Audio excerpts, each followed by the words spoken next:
좋아요 누르는 거 잊지 않으셨죠? 바람난 사연 지금 시작합니다. 날씨가 쌀쌀해지니까 온천 생각이 간절해지더군요. 하지만 뭐 누구 하나 같이 갈 사람도 없고 온천은 물 건너갔다 생각하고 있었네요. 아무튼 간에 딸애 하나 있는 거 막상 시집 보내고 나니 왜 이렇게 집이 텅텅 빈 것 같이 허전하던지. 그렇게 딸애와 함께 살던 이 집에서 늘 적적하게 혼자 보내고 있던 도중 어느 날 딸애에게서 전화가 오더라고요.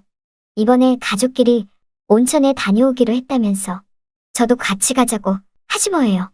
그래서 전 괜찮다고 하니까 갑자기 김서방이 수화기를 가로채며 제게 넙죽 인사를 하더니 장모님 그러시지 마시고 이번 가을에 온천 다 같이 다녀오자고 말을 했답니다. 그래서 제가 머뭇머뭇거리며 나는 괜찮으니 바깥사돈인 자네 아버님과 함께 가라고 말을 했죠.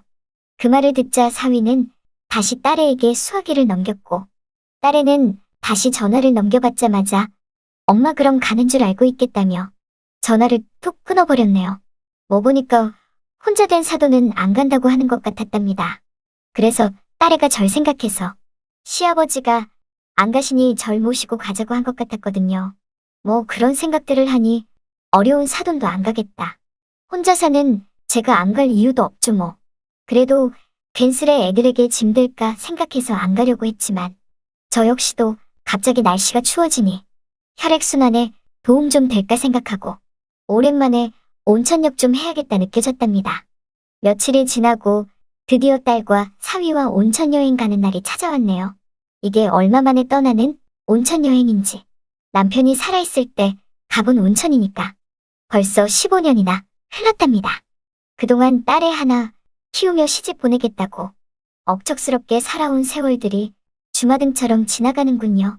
아무튼 그렇게 부푼 가슴을 안고서 온천 갈 만반의 준비를 하고 딸애와 사위가 저를 픽업하러 온다기에 기다리고 있었죠. 그렇게 집에서 기다리는데 드디어 딸애에게서 연락이 왔답니다. 지금 집 앞이니 나오라는 소리였죠. 저는 이 나이에 온천 갈 마음에 들떠서 전화를 받자마자 집 밖으로 나가니 운전석에는 사위가 그리고 조수석에는 딸애가 앉아있더군요. 그리고 자연스레 뒷좌석에 타려고 차문을 연 그 순간 아니 이게 뭐야? 글쎄 바깥사돈 어른이 떡하니 뒷좌석에 앉아있지 않겠어요?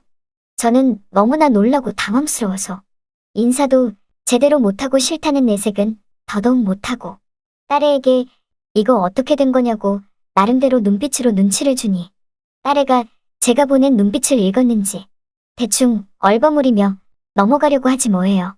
그 순간 바깥사돈이 저보고 안녕하셨냐고 인사를 하길래 저 역시도 잘 지내셨냐며 인사를 했답니다. 이것들이 글쎄 내가 바깥사돈과 같이 간다면 안 갈 줄 뻔히 알고 이런 작당을 짰구나 생각이 들더라고요. 그런데 뭘 어쩌겠어요? 한껏 들뜬 마음에 잔뜩 꾸미고 나와서 바깥사돈 얼굴 보자마자 이제 와서 안 간다고 할 수도 없고 그래서 울며 겨자 먹기 식으로 그렇게 차를 타고 출발을 했답니다. 온천 여행은 2박 3일 일정으로 다녀오는 거였는데 보니까 방을 2개 얻어놨더라고요. 하나는 딸애와 제가 머무를 방, 그리고 다른 하나는 사위와 바깥사돈이 머무를 방. 이렇게 방 2개를 얻었답니다. 아무튼 2박 3일 일정으로 캐리어까지 가지고 올 정도로 짐도 두둑했네요. 도착한 온천에서 드디어 체크인을 하고 짐을 풀려고 하는데 그때 갑자기 사위한테 전화 한 통이 걸려오지 않겠어요? 사위는 그 전화를 받자마자 얼굴 표정이 급 어두워졌고 알았다고 하며 전화를 끊었답니다. 딸애는 그런 사위를 보고 대체 무슨 전화인데 그러냐고 말하니 사위가 글쎄 회사 일로 급해서 지금 다시 서울로 올라가 봐야겠다며 얼마 전에 계약한 거래처 때문에 문제가 생겼다고 하지 뭐예요. 그러면서 딸애 보고 당신이 부모님들 모시고 온천 여행 잘하고 오라며 사위는 급하게 차를 몰고 가려고 준비를 했답니다. 저는 사위 보고 무슨 일인지는 모르지만 아무튼 급해도 천천히 운전하고 가라며 말을 했는데 그 순간 딸애가 저를 보고 하는 말이 자기가 아무래도 따라가야 할 것 같다고 하지 않겠어요? 그래서 전 그게 무슨 소리냐고 물으니 딸애가 하는 말이 사위가 차에서 내리자마자 시원한 맥주를 찾길래 좀 전에 맥주 큰 캔 2개를 줬고 개눈 감추듯 금세 비웠다고 하지 뭐예요. 저는 놀라서 아니 여기 온 지 1분도 안 된 것 같은데 그 사이에 맥주 2캔이나 땄냐고 물으니 딸애가 그렇다면서 모처럼 쉬는 날이고 이제 며칠간은 운전할 일 없으니 당연히 맥주를 마셔도 될 것 같아서 맥주를 줬다고 했답니다.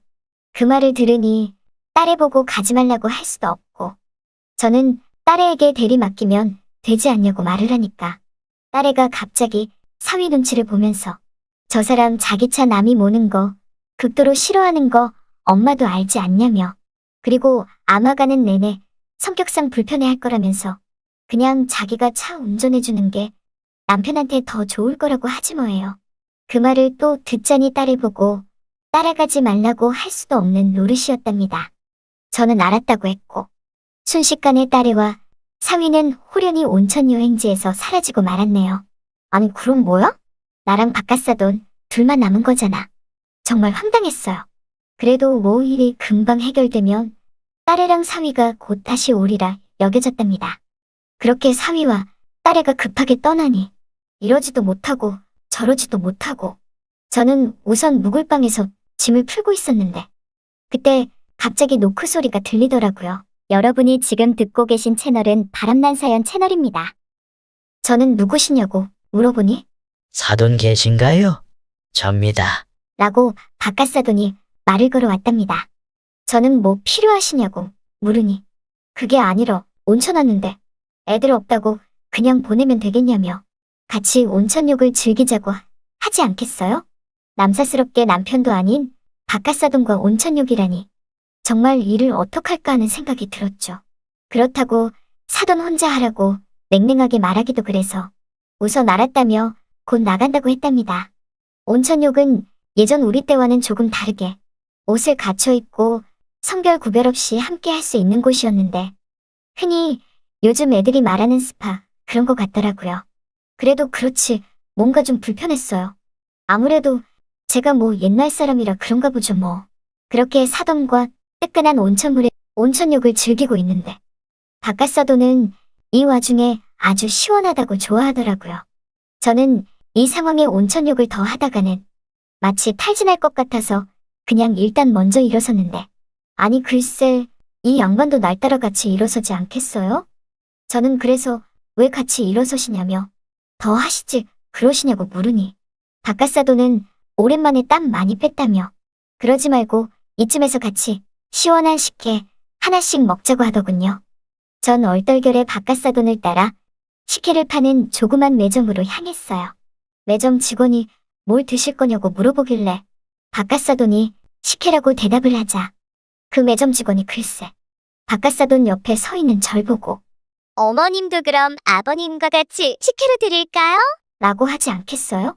그 말을 들으니 너무 황당했어요. 바깥사돈도 그 순간 당황스러워서 제 눈치를 살피며 헛기침을 하더라고요. 바깥사돈 옆에 서 있으니 제가 꼭 이 양반 마누라인 것 같은 느낌이 드는 것 있죠? 그런 생각들로 약간은 불편함이 느껴졌답니다. 그렇게 식혜를 마시고 있는데 한켠에 안마의자들이 보이더라고요. 보니까 안마의자를 이 온천에서 홍보하며 시승하는 이벤트를 열지 뭐예요? 저는 워낙에 안마의자 같은 거 하면 몸이 너무 아파서 안 하려고 하는데 바깥사돈이 글쎄 같이 저거 한번 해보자고 하지 않겠어요? 그래서 전 괜찮다고 사돈어른 하시라고 말을 하니 그럼 실례 좀 하겠다며 바깥사돈은 행사 직원의 도움을 받으며 그렇게 안마의자에 올랐고 저는 그 모습을 지켜보고 있었답니다. 그때 행사 직원이 그런 저를 보고 어머님도 같이 해보세요. 부부끼리 하면 더 좋거든요. 라고 하지 않겠어요? 저는 너무나 당황스러워서 그 행사 직원에게 부부 아니라는 부정의 말들이 목 끝에서 터져 나오기 일보 직전이었지만 다시 꾸역꾸역 그 말들을 삼켜내며 접어두게 되었죠. 어이없어서 행사 직원에게 대체 부부끼리 좋은 게 뭐냐고 물으니 행사 직원이 갑자기 저에게 능글맞은 표정을 지어 보이며 이거 어머님도 참 아버님하고 궁합 좋아 보이시는데 다 아시잖아요. 그런 거. 저는 너무나 황당했어요. 안 되겠다 싶어 먼저 그냥 숙소로 올라갔네요. 숙소로 올라와 잠시 눈 좀 붙인다는 게 그 사이 잠이 푹 들었나 봐요. 잠결에 또 누군가 노크를 하지 않겠어요? 저는 누구냐고 물으니 아니나 다를까 또 바깥사돈이었답니다. 그러면서 제게 하는 말이 저녁 안 드시냐며 같이 저녁 먹자고 말하지 않겠어요? 전 속으로 그냥 혼자 드시지. 서로 불편하게 꼭 나랑 같이 먹어야 하나 하는 생각이 들었죠. 아무튼 자꾸 나에게 뭐 하자고 하는 게 못내 귀찮고 불편했지만 뭐 한편으로 나를 챙겨주기 위해 그런가 보다 생각했네요. 그리하여 바깥사돈과 같이 저녁을 먹는데 우리는 삼겹살을 먹었고 바깥사돈은 소주를 한 병 시키더라고요. 그러면서 절 보고 한 잔 받으실 거냐고 해서 저는 됐다고 하니까 그럼 혼자 먹겠다며 빈잔에 소주를 직접 따르는데 그 모습이 왜 이렇게 처량해 보이던지 저는 소주병 주시라며 제가 직접 빈잔에 소주를 따라주었고 안 마시려고 했지만 사돈에게 오늘은 저도 한 잔 마셔야겠다며 저도 한 잔 주라고 말했답니다. 까짓것 그냥 이렇게 된 거 사돈과 술이나 마셔야겠다 생각했어요. 핸드폰을 보니 딸애에게 문자가 와 있더라고요. 오늘은 못 갈 것 같다며 내일 일찍 간다는 내용이었죠. 그러면서 자기 시아버지 잘 좀 부탁한다고 말하는데 이래서 자식 키워놓으면 다 소용없는 것 같아요. 저보다 사돈 먼저 챙기니까 말이에요. 어느덧 저는 바깥사돈과 삼겹살을 구워 먹으며 이런저런 대화를 하게 되었고 우리는 서로 호래비로 살아온 세월, 과부로 살아온 세월 등 조금씩 속에 있는 말들을 하며 전보다는 좀 더 가깝고 친밀한 느낌을 받게 되었답니다. 그러다가 소주를 한 병 더 시키고 또 한 병 더 시키고 몇 병을 더 시켰는지 잘 생각이 안 날 정도였어요. 시간이 얼마나 흘렀을까요?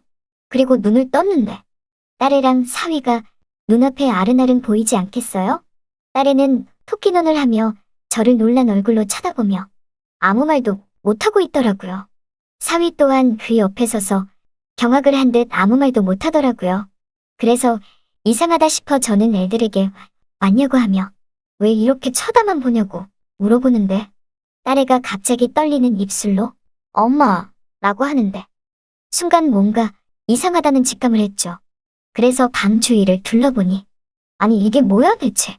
이 양반이 여기 왜 누워있대. 보니까 바깥사돈이 옆에서 자고 있지 않겠어요? 저는 그 순간 놀라서 벌떡 일어났고 여기저기 살펴봤는데 그냥 잠만 잔 것 같더라고요. 그래도 뭐 애들이 이런 모습을 다 봤는데 얼마나 창피하고 부끄럽던지 어제 바깥사돈과 술진탕 마시고 어찌어찌 하다 보니 이렇게 된 것 같더라고요. 저는 사위가 있어 뭐라 말도 못하고 딸애를 불러 솔직하게 말을 했죠. 이러이러해서 같이 술 먹다 이렇게 된 거다. 아무 일도 없었으니 걱정 말아라 등등.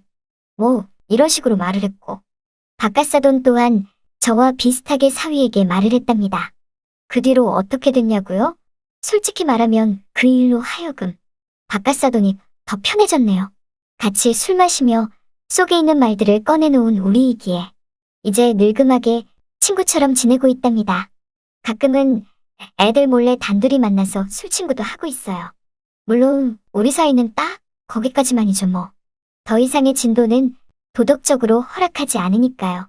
무조건적으로 어렵기만 한 바깥사돈이었는데 이제는 전보다 더 편한 사이가 되다니. 온천 여행 가서 늙음하게 이성 친구 한 명 생겼네요. 솔직히 여기 서니까 속 시원히 말하는 건데 애들이 결혼만 안 했다면야 제가 바깥사돈과 합칠 수도 있지 않나 생각한답니다. 아무래도 혼자보단 둘이 나으니까요. 잘 들으셨나요? 오늘의 바람난 사연은 여기까지입니다. 구독과 좋아요 부탁드립니다.